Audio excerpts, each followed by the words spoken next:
¿Qué tal, amable teleaudiencia? Nos encontramos en esta ocasión para hablar acerca de uno de los temas que ha suscitado más interés a lo largo del mes, pero sobre todo en las últimas semanas, y es la devaluación del peso, teniendo en cuenta que la tasa representativa del mercado, quiere decir el dólar en estos momentos, está, digamos, por las nubes, si se quisiera llamarlo de alguna manera. Para esta ocasión tenemos un invitado muy especial.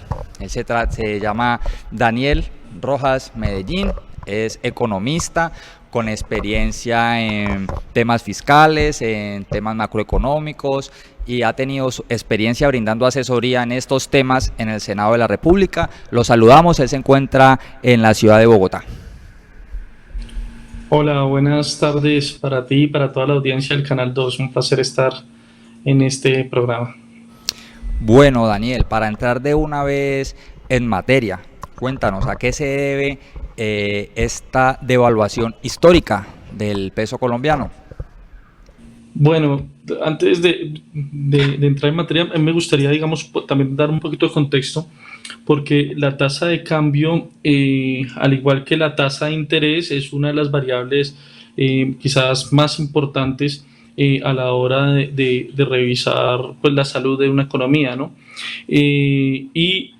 Pues la tasa de cambio expresa o refleja el valor de nuestra moneda. Con respecto o expresada en el valor de la moneda más utilizada en las transacciones comerciales por todos los países en el mundo, que es el dólar, ¿verdad? Entonces decimos que cuando el dólar se encarece, pues nuestra moneda, el peso, se está devaluando, es decir, está perdiendo capacidad adquisitiva con respecto al resto del mundo.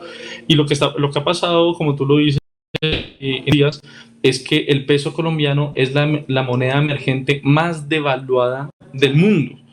O sea, no solamente es que se nos esté evaluando el peso, sino que además con respecto a los socios comerciales y al resto del mundo, al resto de países con los que hacemos transacciones a diario, pues nuestra moneda pierde capacidad adquisitiva, pierde valor expresado, insisto, en la moneda más utilizada por los países para hacer transacciones comerciales. ¿Qué pasa esto?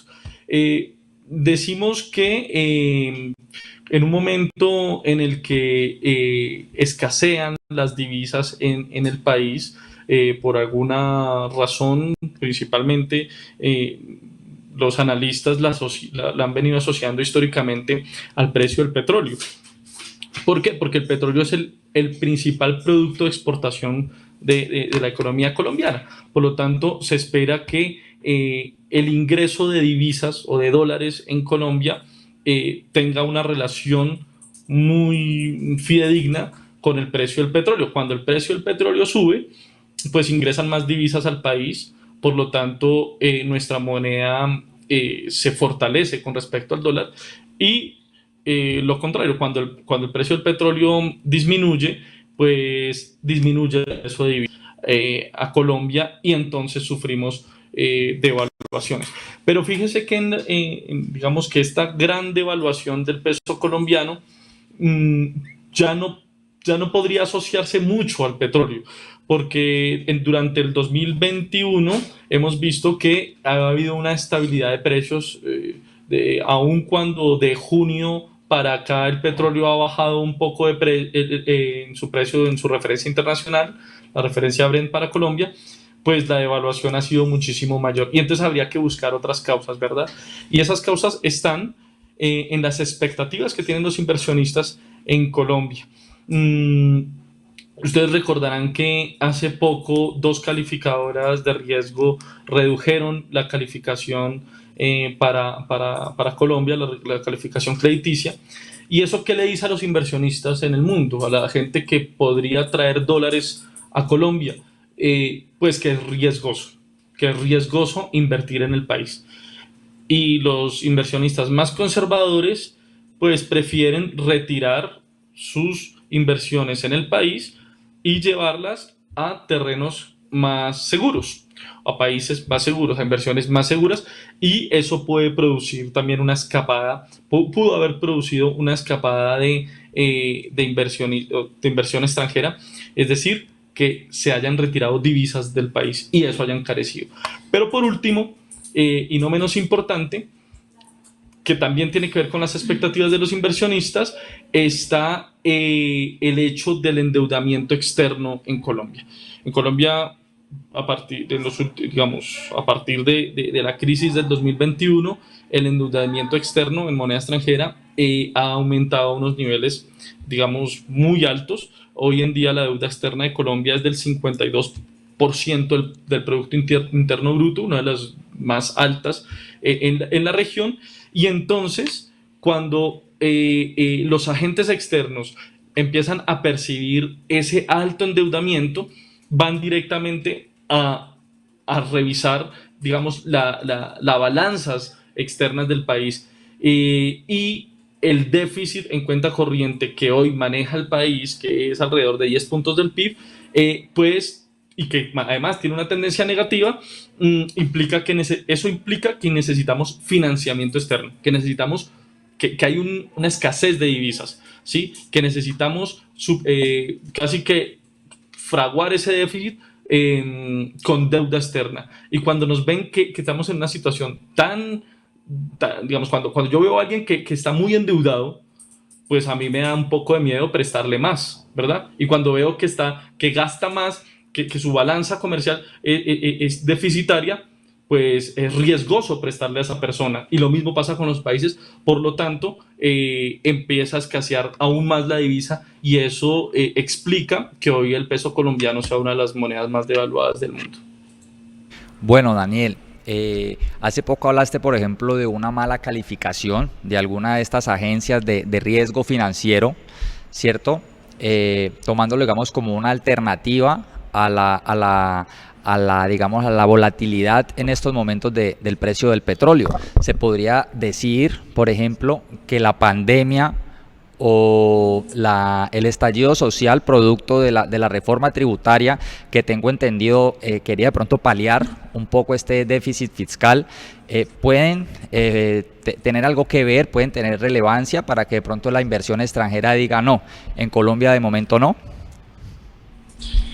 Bueno, esa es una gran pregunta, porque ha sido muy fácil para muchas personas y muchos analistas decir que la culpa o es del COVID, o es de las movilizaciones, o es del estallido social, o es del paro.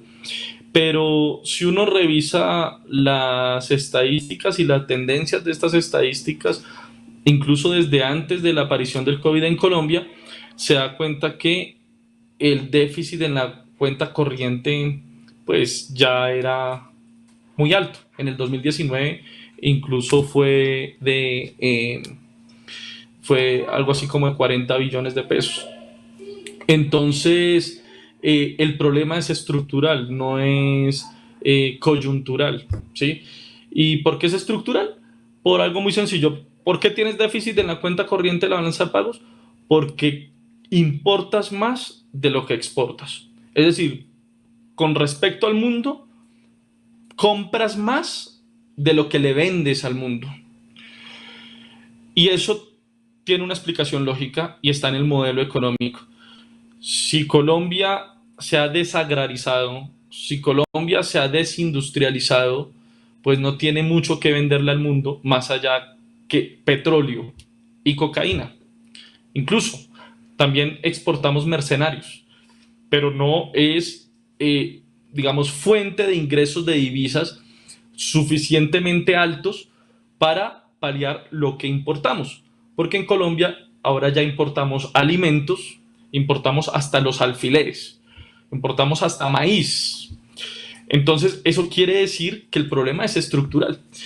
Y cuando entonces los precios del petróleo varían así, porque es lo único que exportamos, o, por ejemplo, llegamos a unos déficits fiscales tan altos porque se les perdonan impuestos a los más ricos, a los súper ricos. Hace poco una noticia salió, los grandes clubes pagan menos predial que una casa de una persona de estrato medio. Y en consecuencia, un señor como Luis Carlos Sarmiento Angulo paga en proporción menos que un trabajador de clase media. Hablo de renta. Pues entonces creas un hueco fiscal. Y eso no es del estallido social, no es del COVID. La reforma tributaria que presentó Carrasquilla en el 2018 abrió ese hueco fiscal, pero la reforma tributaria de Santos abrió otro hueco fiscal. Entonces, esto no es coyuntural. Estos déficits se vienen acrecentando a medida que el modelo económico ha venido avanzando. Y las consecuencias cuando hay un choque como el COVID o un choque como un choque petrolero, que son casi que cosas eventos que no teníamos en el radar, pues estas son las consecuencias. Son las consecuencias precisamente de haber desindustrializado y desagrarizado el país. Daniel, y digamos la devaluación del peso, teniendo en cuenta lo que tú nos acabas de contar acerca de que Colombia es un país el cual es más lo que importa que lo que logra exportar, esto podría tener un reflejo o una repercusión, digamos, con la inflación, con el poder adquisitivo, teniendo en cuenta que, por ejemplo, muchos de los productos que consumimos vienen del exterior, se importan, ¿podría haber una elevación en este sentido? Ese es digamos, una conclusión muy acertada. Eh, es un efecto que los economistas llaman pass-through, creo, y es los países que importan mucho, al momento de evaluación, pues tienden a crecer los precios.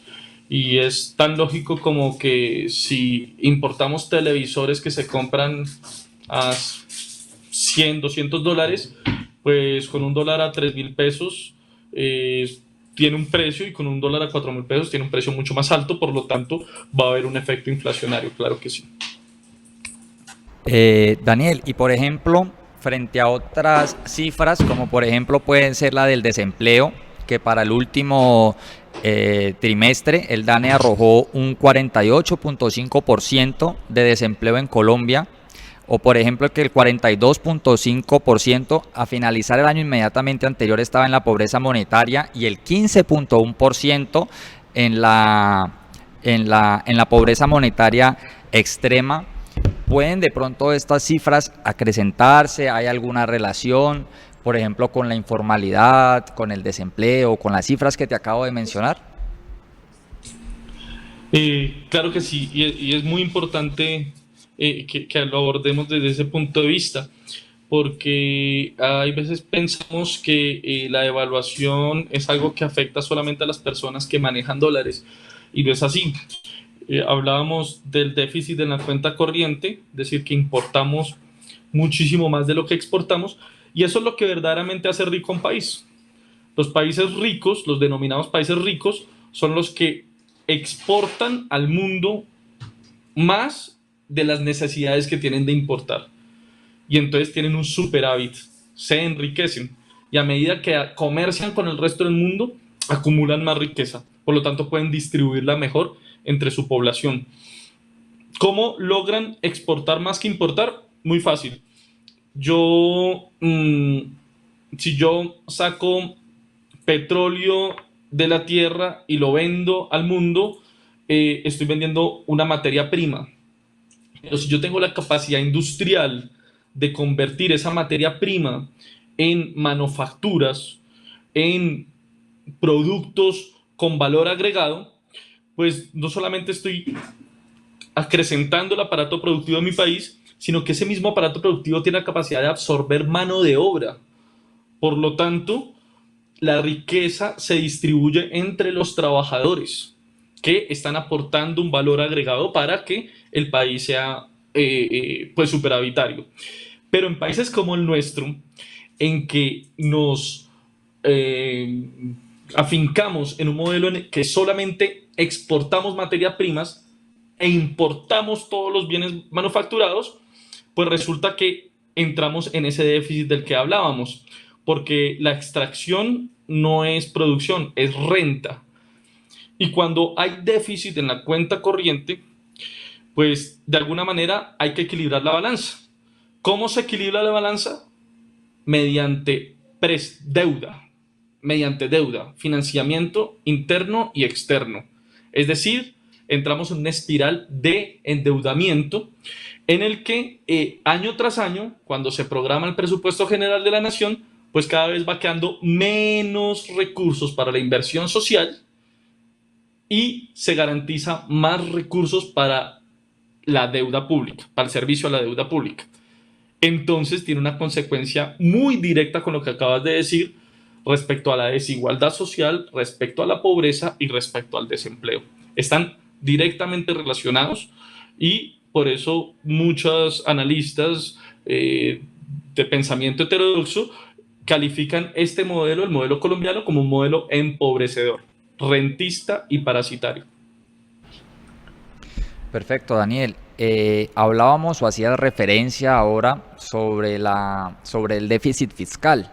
Se entiende, digamos, que esta fue, digamos, la reforma tributaria que se presenta a principio de año y que, digamos, deviene en el estallido social del 28 de abril, era la solución para este déficit fiscal, o ese era como el pretexto de presentar esta reforma tributaria, la cual, con algunas modificaciones, se va a volver a presentar próximamente. Te hago una pregunta. ¿La reforma tributaria, crees tú, tanto la inicial como ahora que va a tener unas modificaciones, habría que ver qué tan sustanciales estas modificaciones, pueden paliar, pueden de pronto contrarrestar un poco esta situación respecto al dólar? No, en mi opinión, no van a contrarrestar los efectos sociales que se está viviendo a partir de la crisis, por una sencilla razón, y es que las necesidades de inversión social que tiene el país requiere una reforma fiscal muy robusta. Y cuando digo robusta, es ir a buscar la plata donde está para redistribuirla. Y esta reforma no lo está haciendo. Esta reforma está pensada para recaudar 15 billones de pesos. Y digamos que las necesidades de inversión que tiene el país para garantizar derechos, para garantizar salud, para garantizar renta básica, para garantizar empleo, pues supera muchísimo esa cifra. Y, y lo peor del caso es los usos que se le van a dar a los 15 billones de pesos. Bueno, también las fuentes, porque las fuentes principalmente son ponerle más impuestos a las pequeñas y medianas empresas. A las grandes le siguen manteniendo unos regímenes especiales para que así la tarifa del impuesto de renta suba. Ellos, gracias a pertenecer a esos regímenes, pues puedan reducir la tarifa efectiva y por lo tanto pagar menos en proporción a las medianas y a las pequeñas empresas. Entonces, si les pones cargas tributarias a las pequeñas y a las medianas, que son las que generan empleo, pues les estás poniendo digamos, aumentando los costos y casi que llevándolas hacia una situación de despidos. Pero además los usos. Cuando hay unas necesidades tan grandes en un país en el que, según el DANE, ya son aproximadamente 5 millones de familias las que no consumen los 3 alimentos diarios, pues resulta un poco inmoral que parte de esos recursos que se piensa recaudar se destinen al rescate financiero de operadores privados de sistemas masivos de transporte. Eh, Entre otros, ¿no? Digamos que eso no va a paliar de ninguna manera el, el, las causas del estallido social. Y termino diciendo, mm, lo grave de esta reforma, y así lo ha denunciado el senador Wilson Arias, con quien estoy muy de acuerdo, es que contiene en sí mismo una masacre laboral. Y está pensándose en que parte de los 15 billones de pesos no se adquieren vía recaudo, sino vía ahorro estatal. Y ese ahorro estatal lo están pensando en función de despedir una gran parte de empleados públicos a partir de reducir el tamaño del Estado. Y eso es tremendamente peligroso. Este tipo de recetas ya se han hecho, ya se han instaurado en países como Grecia, como España, como Argentina, y lo que han hecho es agravar la crisis. No olvidemos que en España, pues esto también suscitó un estallido social, pero además aumentaron los índices de suicidio de personas a las que pues las mismas políticas de austeridad las llevaron a los desahucios y a perder todos sus ahorros y sus propiedades. Entonces, esto creo que es lo más peligroso que contiene esta reforma. Perfecto, Daniel. Y un poco ya para ir encontrando, digamos, las soluciones dentro del modelo, entendiendo el modelo económico actual, entendiendo un poco la clase política y los intereses de la clase social a la cual defiende, digamos, a qué soluciones se le podría apuntar. Entendemos que, digamos, esta reforma, incluso la nueva que se va a presentar con las modificaciones, sigue siendo un poco de carácter regresivo y quizás no va a apuntar a la renta o al gran patrimonio. Pero digamos, ¿cuáles crees tú que pueden ser, digamos, algunas posibles soluciones, modificaciones dentro de la misma reforma tributaria, o a qué otros mecanismos se podría, digamos, apelar para tratar de subsanar un poco este déficit? Claro. Pues fíjate que esto, como lo decíamos, no es coyuntural, sino estructural. Y entonces, medidas de corto plazo, medidas coyunturales, por supuesto que hay que acatar. Entre esas, una reforma tributaria verdaderamente progresiva y verdaderamente estructural. Hay, Stiglitz tiene una frase sencilla, pero fenomenal, y es: la plata hay que buscarla donde está. Es una vaina muy sencilla. ¿Dónde está la plata? La plata está acumulada en grandes patrimonios y en grandes rentas. Y entonces hay que eliminar esas exenciones tributarias que tienen los grandes patrimonios y las grandes rentas. No es posible que una multinacional como Bavaria tenga el mercado interno para solo esa empresa, por lo tanto unas utilidades, unas rentas, digamos, un patrimonio impresionantemente grande, pero a Bavaria le tengamos un régimen especial solo para Bavaria, una zona franca solo para Bavaria, por lo tanto los tributos que paga Bavaria son totalmente reducidos en proporción a la microempresa de la esquina del barrio.